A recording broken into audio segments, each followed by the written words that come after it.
Assalamualaikum warahmatullahi wabarakatuh. Perkenalkan, nama saya Resi, NVM 102190006, Prodi Akuntansi S1, mahasiswi STIS Teknik Bandung Business School. Saya akan menjelaskan materi 1 sampai pertemuan keempat. Hajatul Insan ila Rasul, kebutuhan manusia kepada Rasul. Setiap manusia diciptakan oleh Allah Subhanahu wa Ta'ala dengan fitrah, di mana manusia bersih, suci, dan mempunyai kecenderungan yang baik dan ke arah positif, yaitu ke arah Islam. Nah, fitrah manusia diantaranya adalah mengakui kewujudan Allah sebagai pencipta, keinginan untuk beribadah, dan menghendaki kehidupan yang teratur. Fitrah demikian perlu diaplikasikan ke dalam kehidupan sehari-hari melalui petunjuk Al-Quran, firman-firman dan panduan dari Allah Subhanahu wa Ta'ala, dan panduan sunnah. Syarah Al-Insan. Al-Insan, manusia, adalah diciptakan Allah Subhanahu wa Ta'ala yang diberikan banyak kelebihan dan keutamaan dibandingkan dengan makhluk Allah lainnya. Di antaranya kelebihan manusia adalah fitrah. Fitrah dapat dijadikan sebagai saksi sebagai segala perbuatannya. Fitrah manusia sudah dibekali oleh Allah Subhanahu wa Ta'ala dengan nilai-nilai yang dapat menilai suatu tingkah laku.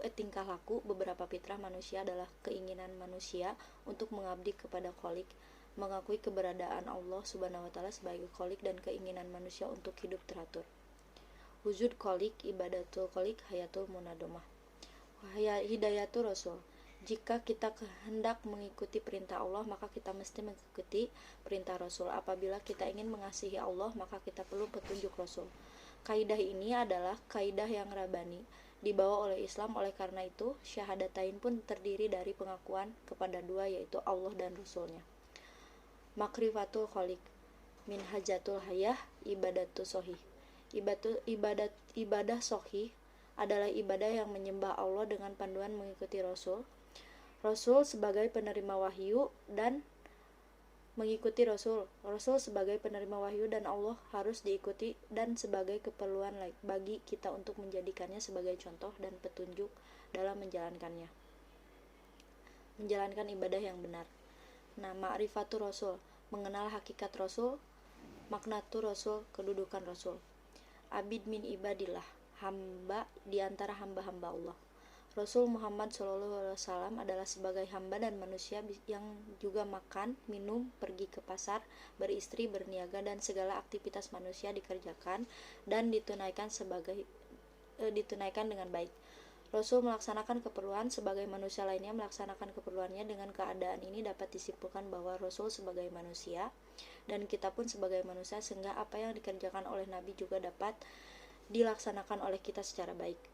Nah, insan, manusia. Rasul sebagai manusia digambarkan makan, ke pasar, dan sebagainya. Perilaku ini menggambarkan suatu aktivitas sehari-hari manusia. Apabila Rasul sebagai manusia, maka dakwah mudah dilaksanakan dengan mudah diterima. Tidak ada alasan bagi manusia untuk menolaknya. Nasab, keturunan. Rasul berasal dari kaum Quraisy. Bapaknya bernama Abdullah dan ibunya bernama Aminah. Beliau mempunyai keluarga dan keturunan yang jelas. Begitupun tentang sejarah kelahiran dan asal-usulnya. Jisim fisik.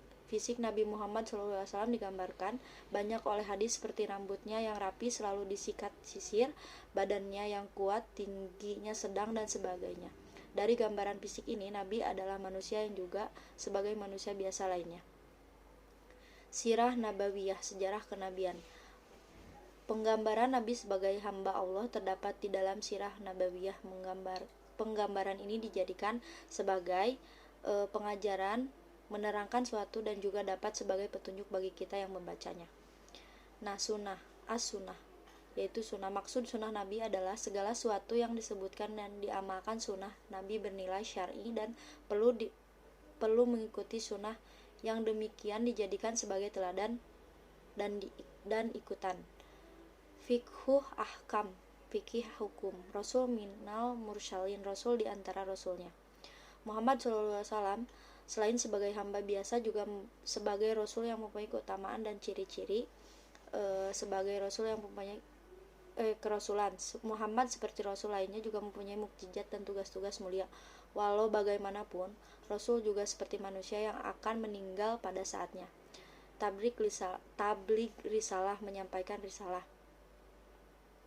Peranan Rasul yang utama adalah menyampaikan risalah Tuhan, karena inilah yang membedakannya dengan manusia biasa. Rasul membawa manusia untuk untuk mengabdi kepada ilah yang satu yaitu Allah Subhanahu wa taala. Menyampaikan misi Islam dan memberikan contoh adalah aktivitas utama para rasul. Adaul amanah, menunaikan amanah. Rasul telah menunaikan amanah sebagai rasul, yaitu menyampaikan risalah kepada manusia, menunaikan amanah dan tugas menyampaikan misi. Ini merupakan peranan rasul. Nah, bukti bahwa rasul telah menunaikan amanah ini adalah pengikut-pengikutnya yang setia dan menyebarkan dakwah kepada manusia. Imanatul umat, pemimpin umat. Nabi Muhammad SAW sebagai rasul juga sebagai imam yang bertanggung jawab atas umatnya. Pada hari kiamat Nabi berperan sebagai umat. Hal ini menunjukkan bahwa Nabi juga bertanggung jawab terhadap apa-apa yang sudah disampaikan kepada umatnya. Dakwah Nabawiyah, dakwah kenabian. Al-Quran dan juga sirah banyak menjelaskan dakwah Nabi. Dari kedua ini muncul fikih dakwah yang sesuai dengan realitas, tuntunan, keadaan, dan respon setempat. Wajibatul Rasul. Tugas Rasul. Tugas Rasul dapat dibagi menjadi dua, yaitu menyampaikan risalah dan mengangkat dinulah. Kedua tugas ini adalah intisari dari perintah Allah Subhanahu wa taala dan amalan dakwah Nabi Muhammad SAW. Risalah dakwah yang dibawa oleh Nabi adalah memperkenalkan masyarakat jahiliyah kepada penciptanya. Perkara ini tidak begitu sukar karena setiap manusia mempunyai fitrah untuk menerima Khalik. Setelah itu menjadikan mereka sebagai muslim. Tugas Rasul diantaranya adalah menjelaskan cara pengabdian kepada Allah, menjelaskan Islam kepada panduan hidupnya. Tugas kedua adalah menegakkan dinullah. Tugas ini tidak semua muslim memahami atau tidak mengetahui bagaimana untuk merealisasikannya. Rasul sebagai pembawa risalah adalah suatu pengetahuan umum bagi kita, tetapi tidak demikian dengan peranan untuk menegakkan agama Allah. Hamilu risalatid dakwah, mengemban risalah dakwah. Rasulullah SAW memperlakukan aktivitas dakwah agar umat manusia ma'rifatul khaliq sehingga mereka bersedia beribadah hanya kepadanya. Nah, iqamatu dinillah, menegakkan agama Allah. Rasulullah SAW memperlakukan iqamatul khalifah, menegakkan khalifah, yakni kepemimpinan Islam di muka bumi. Dalam rangka iqamatu dinillah, Rasulullah SAW melakukan binaturizal, membina kader yang menjadi kekuatan inti sehingga estafeta dan roda dakwah dapat terus berputar. Wajibuna nahwa Rasul, kewajiban terhadap Rasul. Nabi Muhammad SAW diutus oleh Allah untuk semua umat manusia. Di dalam diri beliau terdapat suri tauladan yang baik bagi umatnya. Allah juga telah menerangkan di dalam kitabnya bahwa Nabi Muhammad diutus tidak lain adalah sebagai rahmat bagi seluruh alam.